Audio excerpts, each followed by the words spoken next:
Okay, hello everyone. How are you today? I hope everyone is okay uh, with everything that is happening.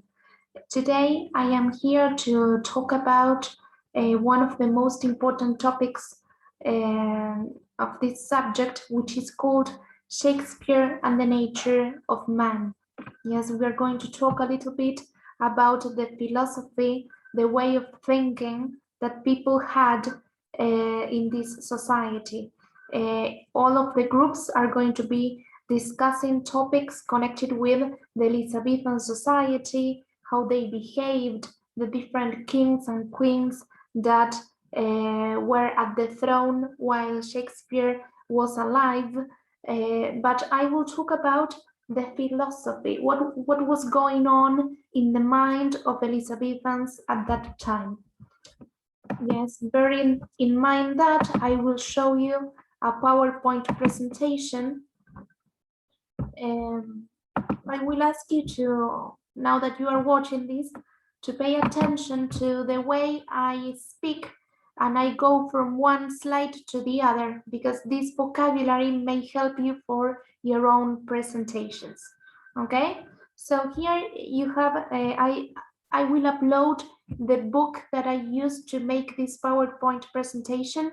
Here you have the source, yes, that I have used. It's called, the book is called Shakespeare and the Nature of Man by Spencer, 2009. Okay, so let's begin. We have to understand that during Elizabethan times, Elizabethan, because Elizabeth was the queen most of the time during Shakespeare's life, there were several ways of thinking called like the ones that we see here on this slide. Yes, Aristotelianism, Platonism, Neoplatonism, Stoicism, and Christianity, and all of these things that were part of philosophy, part of religion, they were all woven together. Yes, so people wouldn't distinguish between one thing or another, and the church was the same thing as the government at that time. Yes, so the church was in charge of making most of the decisions. That's why we always say that the king or the queen at that time was the representation of God on earth. So everyone would obey to whatever the king would say. Yes, but we will talk about that later. It's important for you to understand now that all of these things that we see here were knit together. Yes, people wouldn't distinguish one thing from the other. Oh, this is what the church says, and this is what Aristotle said. It was all mingled together. Yes. What was the perception of the man during the period in which Shakespeare was alive? Here I included some quotes from this book. Yes, what we need to understand about these quotes that are very clear, yes, but what is the point? The point is that the man at that time had a central position.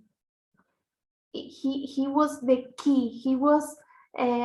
He occupied an important place in the creation.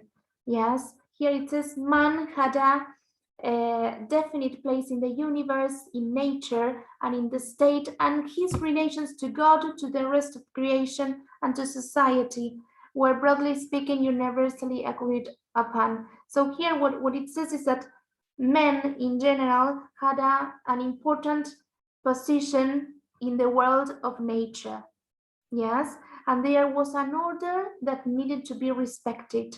Here it says there was an eternal law, a general order in the universe, a rank for all created beings that needed, each of these beings needed to respect that eternal law, that ranking that was established by God and nature. Yes?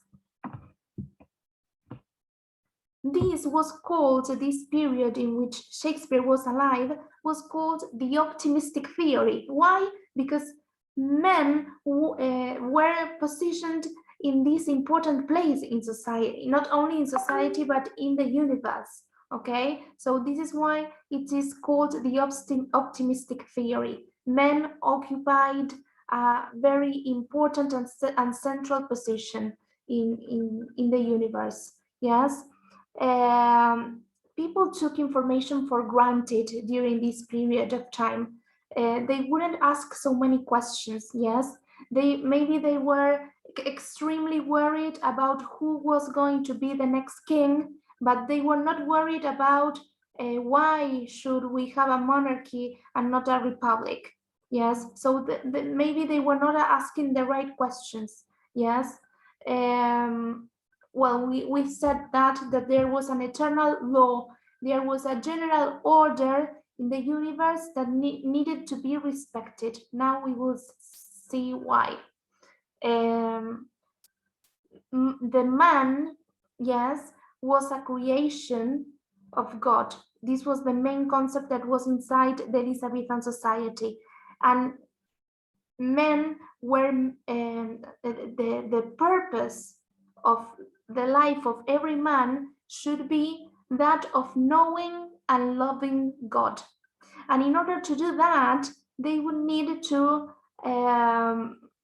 have access to two different books, so as to say. One is the Bible. So by reading the Bible, I would understand better I would understand better God, I will get to know him, and when I get to know him, I get to love him.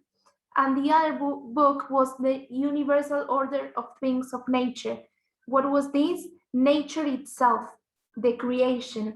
When it was stated that men were able to love and know God by admiring the creation. Yes.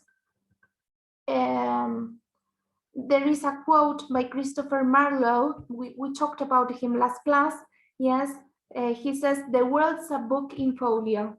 So the world is like a book, printed all with God's great works in letters capital. So the world, the creation, it's God's great works with letters capital, with big letters. Each creature is a page. And there is an extra here, there is a typo. And each effect a fair character, void, yes, empty, flawless, of all defect. Yes. So, and this is the part of the belief that people had at that time. Yes, to know God, one must know his works. Here says this quote, by knowing his works, one learns the nature of man. So people would understand at that time that the most important thing for their lives was to love and to know God. And in order for them to follow that, to accomplish that purpose, they needed to know God.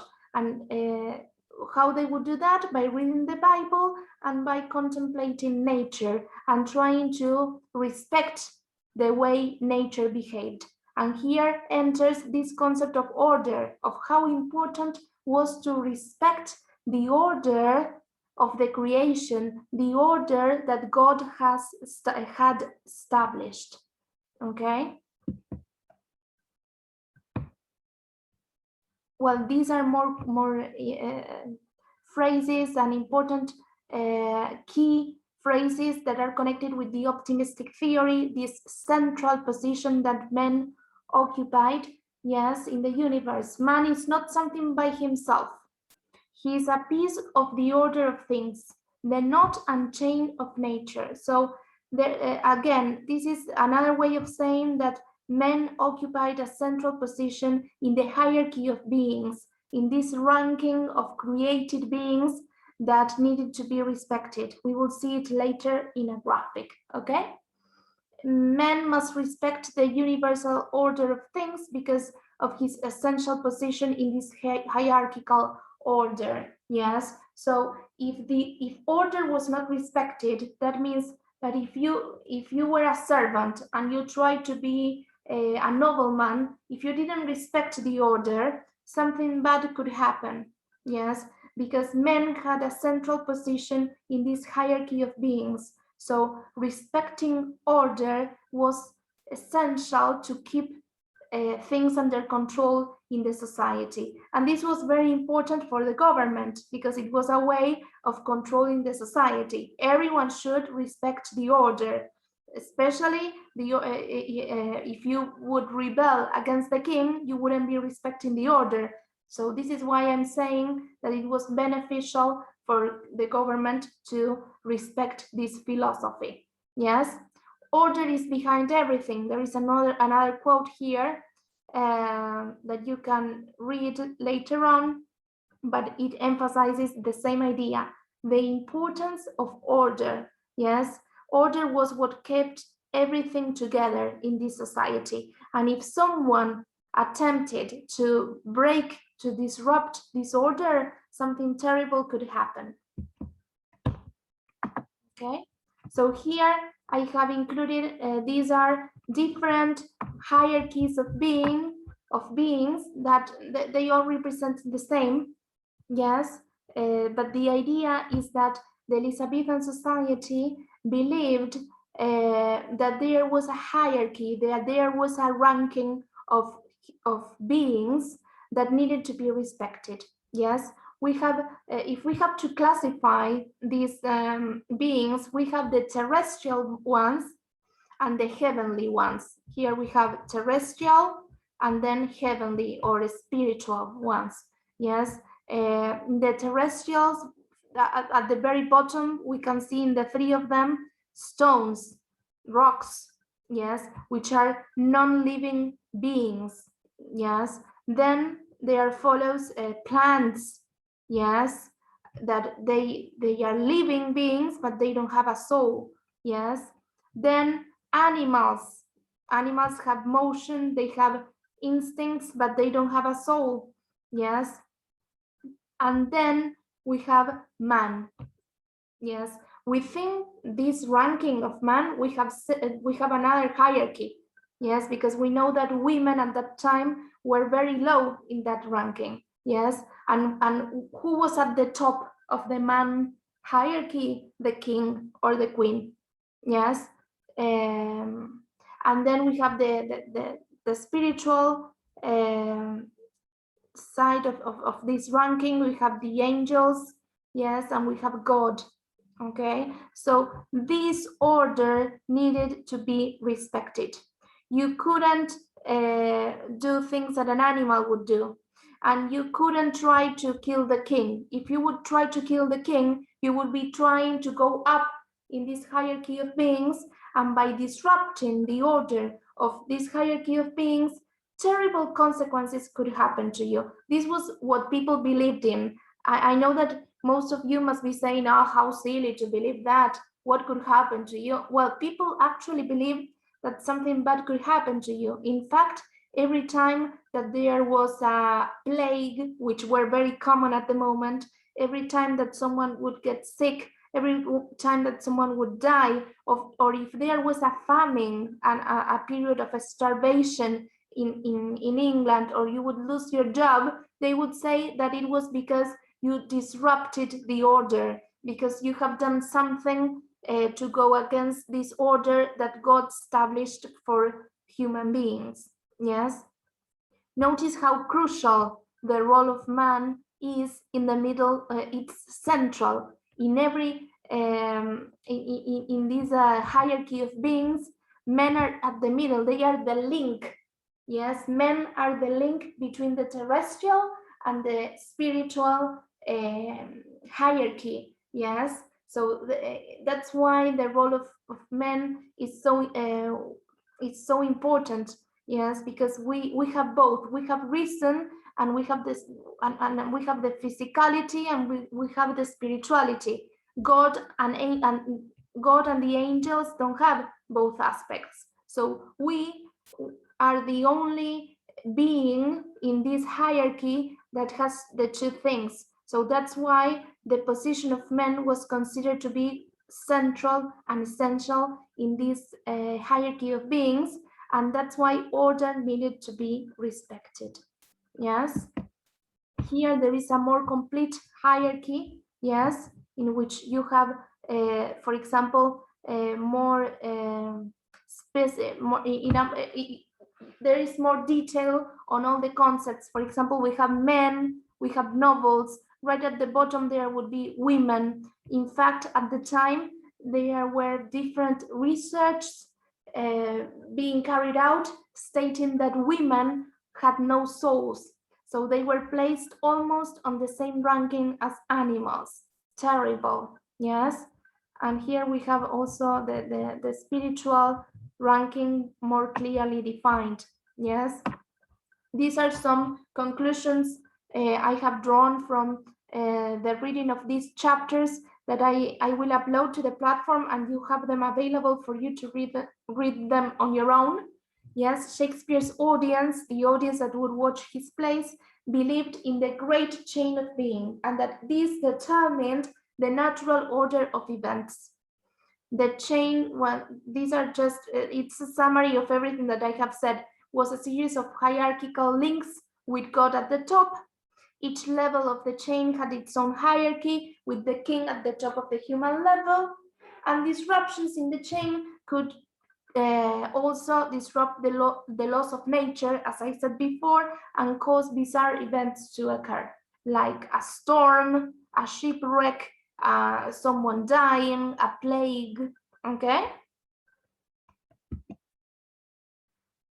Well, what happens when in society you believed, or you have believed all of your life, that something was in one way, and one day someone comes and tells you, no, it was not in that way, we were mistaken?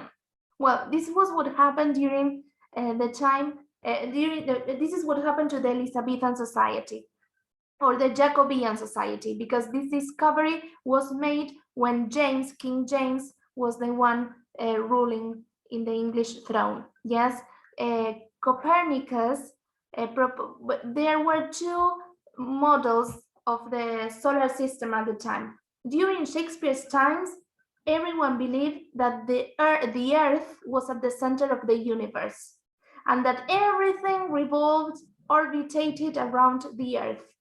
This was the main belief. There was no evidence about this, but everyone believed in this.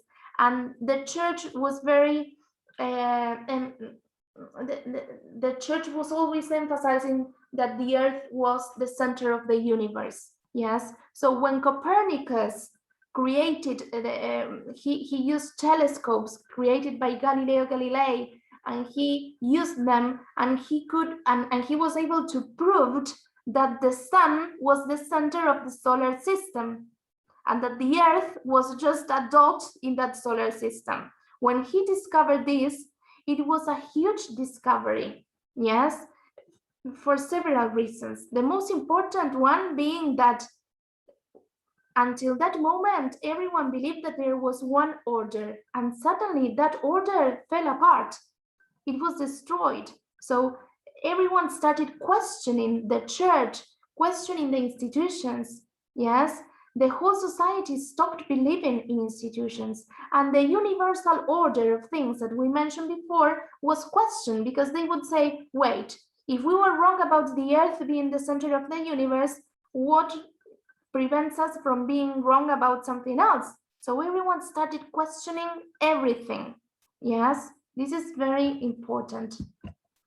Okay, so this is Shakespeare and the Nature of Man. It's a very complicated topic to deal with. I said at the beginning that we were talking about the man. Who was the man? What was the man like? What did the man think at that time? We said that men were at this central position in this hierarchy of beings, and that's why we call that first period the optimistic theory. But now that Copernicus discovered, at that time, he discovered that the earth was not the center of the universe, the position of the man was also questioned in this hierarchy. And this is how the pessimistic theory begins. We have the optimistic theory and the pessimistic theory. And of course, we are studying Shakespeare's times right now for the first part of the year, but then when we study Milton, this will be important, because Milton lives during the period of the pessimistic theory. this period in which everything is questioned. Yes, but it's important for us to link those two periods together and to understand these ideas that were brewed, que se fueron cocinando, they were brewed during Shakespeare's times, and that eventually we see the results during Milton's times. Milton, the author of Paradise Lost, yes, who writes a reversion of what happened at in paradise when Adam and Eve committed that famous original sin. Okay, so bear in mind this class for the first and the second term. Okay, if there are any questions, please, I will place a forum for this class so that you can ask as many questions as you want. Okay, please take care and see you next week for the first group presentation. Bye.